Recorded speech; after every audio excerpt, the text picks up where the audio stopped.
berada di jalan untuk membantu saudara-saudara kita yang sementara terkena musibah di Jeneponto dan Bantaeng.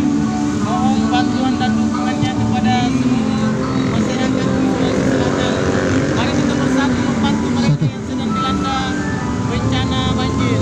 Jadi sekali lagi kami informasikan bahwa kami dari Lembaga Info Kejadian Makassar Kota sengaja turun ke jalan untuk mengajak saudara pengguna jalan untuk saling membantu, saling bergotong royong terhadap saudara kita terkena korban bencana baik yang terjadi di Jeneponto, terjadi di Bantaeng baru-baru ini.